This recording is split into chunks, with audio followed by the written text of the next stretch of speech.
Happy Thanksgiving, everyone. I'm Nicole Cyrack-Irwin, and I'm the Regional CEO for the Idaho and Montana region.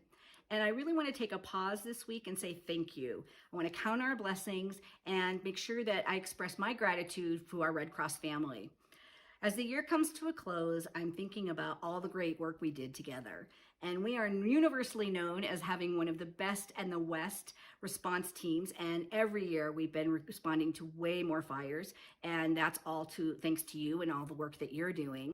This summer in Shepherd, Montana, there was a devastating hailstorm and the stones came down in sizes of apples. And they crashed through windows and broke through the roof of homes, really devastated that community.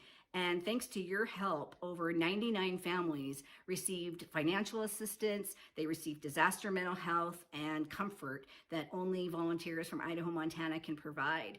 Then here in Grangeville, we had a apartment complex fire with many seniors and disabled residents. Thanks to you, a shelter was set up, warm meals were served, and we had, again, disaster mental health and financial assistance to help those residents on the road to recovery.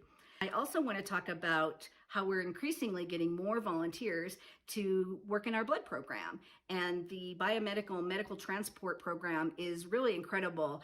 Many of you are signing up and driving just hundreds of miles across our 2 states. Very beautiful, but tough work. And we really are thanking people who are joining that team.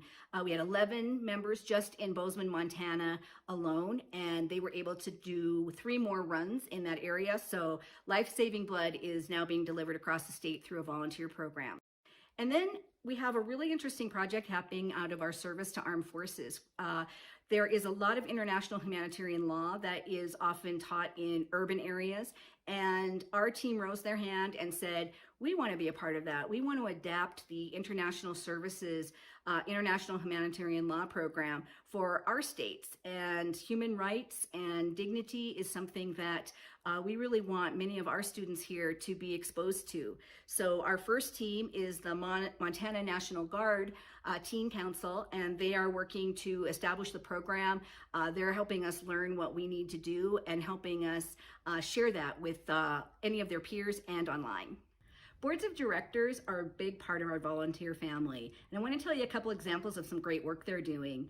In Montana, the board has partnered with the University of Montana, and they're doing some research on what college kids think about donating blood, their attitudes, their perceptions, and what would increase their likelihood that they would donate blood during the summer months when we always have critical shortages.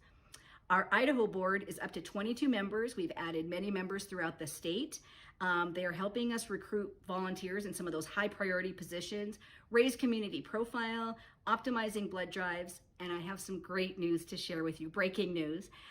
This week we've announced that several board members were able to secure a financial donation from the St. Luke's Medical Center for $150,000, and that will go for a much needed blood mobile. So we're thrilled about the work that those important volunteers are doing as well. Next, I want to talk a little bit about storytelling. And thanks to you telling your story, our communications team have done great things about finding places for them in your local newspapers and all around the states. We've had a huge hundreds and hundreds of media mentions and appearances. Our social media outreach is really working. And so thanks for your help, we are seeing a dramatic rise in the number of new volunteers that are coming to work with us, and a really significant rise in the number of financial donations as well. And I really want to thank you for your selfless gift of time and treasure. You make it all possible. And I'd like to thank you and your family for the sacrifices that you make, for your passion for the work, for your expertise, for your kindness, and for your hugs. And so from my family to yours, I hope you have a wonderful Thanksgiving full of joy and happiness.